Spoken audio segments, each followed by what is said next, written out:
Ang problema is hindi siya consistent, no? Hindi siya consistent, mga kasalakot.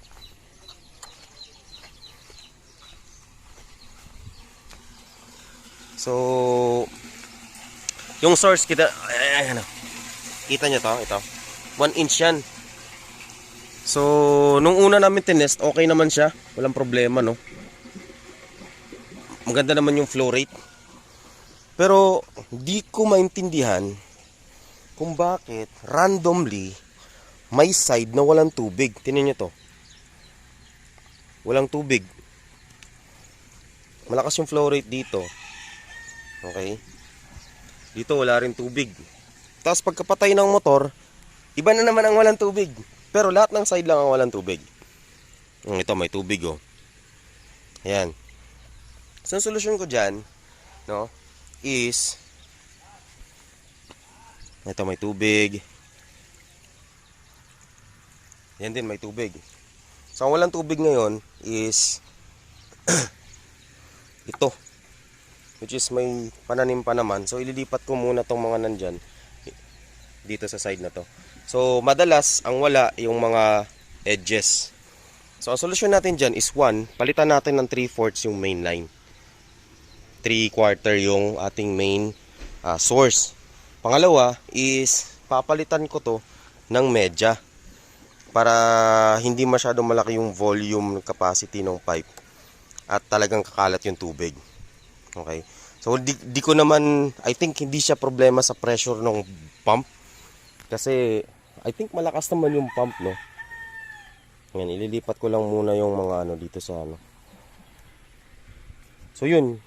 Yun yung tinatrabaho o nililista ko ngayon na changes. So, pupunta akong hardware mamaya. Bibili ako ng mga required na ano.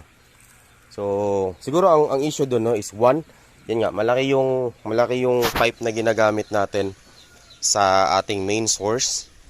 Malaki din yung pipe na ginamit natin dito. Tsaka yung butas, I think masyadong malaki na yung butas, no. Hindi even yung butas ba. So, do-double check ko lang yan kasi masyadong malaki ba, ganun. Okay. So, yun yung i-fix natin. So, ililipat ko lang itong mga kasalakot. So, yun lang muna mga kasalakot, no? So, before kasi di ko naman siya na-experience na may problem na ganun. Na-experience ko siya o napansin ko siya nung nagka-timer na ako. Kasi, before, patuloy-tuloy ko lang siyang pinapatakbo at hindi pa to open, itong table na to. Yung kasi nilagyan na namin ng laman na ma-maximize na yung potential, yung ano, yung pump ba. Gagamit na lahat yung ano ng pump. Mamaya ako nalipat kasi may ano naman. So yun, ang nangyayari is baka yung pressure hindi evenly distributed. So yun yung yung cause is ito yung mga probable cause kung bakit nagkaganon. First is malaki yung pipe sa main source natin. So papalitan natin ng smaller, which is 3/4. Okay? So kaya kasi nag-1 doon kasi parang walang adapter yung pump for 3/4. So kailangan namin gawa ng paraan yun. Dapat 3/4 lang ang gagamitin doon. Second is baka masyadong malaki yung butas ng per channel natin. Malaki yung butas. Tapos malaki din yung pipe. So papalitan natin ito ng medya. Lagyan natin ng reducer dito. May medyahan natin. Okay. Tapos gagawin natin consistent yung butas. Siguro mga ilang lang yung butas. Ang importante is continuous, consistent yung flow ng tubig. Regardless kung, hindi siya patay, hindi siya mawawala, o meron, hindi siya random na ganun. Kasi mahirap yun. Paano pag umalis tayo, tapos naka-timer nga tayo, pero isang channel, walang tubig, patay lahat ng lettuce natin dyan. So, yun yung mga fixes na gagawin natin. Okay? So, yun, meron talagang mga ganyang may encounter, okay? So, mag-a-adjust talaga tayo kasi pag hindi, wala, hindi yun magre-remain na ganyan yung problema. So i-fix natin yan. Palitan natin ng 3/4 yung main line, yung source. Palitan natin ng 1/2. Tatanggalin ko na tong mga T na ganito. Diretso na para makita ko na rin yung ano. Isang linya lang yung gaganyan ko. Diretso, tapos butas. Wala nang ganitong T. Kasi pag may T na ganyan, sisilipin ko pa kung may tubig eh. Makikita naman, tsaka additional cost na lang din yan. So, I know gumastos na rin dyan, pero kailangan natin palitan para ano, maganda yung tapo ng tubig. Okay? And then, yun yung i-adapt natin sa mga future designs. So, yung capacity kasi ng pump is luma yung pump. Di ko alam kung ano yung mismong capacity niya, ilang litro, gaano kalakas. No, hindi ko rin makita yung model, pero yun, inangat ko siya kanina. Tiningnan ko kung anong klaseng pump. At try ko na lang i-google kung may makita ako. Para malaman natin yung ano ba. Okay, so ito na pala yung status ng ano natin.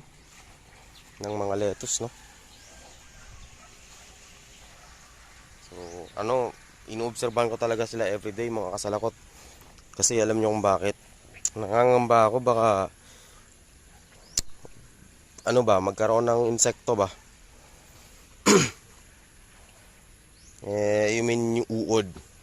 Yun yung pinakaayaw ko.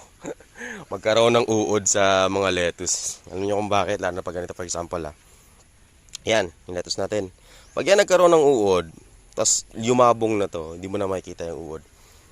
Saka mo lang makikita kapag talagang binuklat mo lahat ng mga ano. At mahirap doon, lumilipat yon. Hindi nila uubusin yung dahon.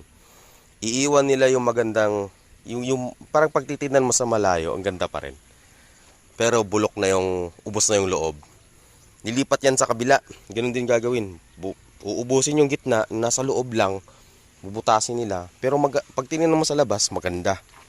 Pero yung loob, bulok na. Hindi man bulok, kundi ubos na ba. Yan siya. So ito yung batch 1 natin. Yan. Yan yung mga batch 1 natin. So meron tayong batch 2. Simula dito. Yung batch 2 natin, may marka tayo ng batch 2 eh. Yan, may batch 2.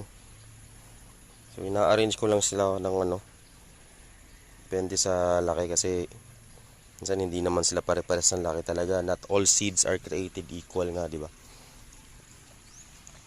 Yan, batch 2 hanggang doon, hanggang dito yung batch 2. Ito batch 3 na to. Hanggang doon, yung batch 4 andun, yung nasa seedling tray pa.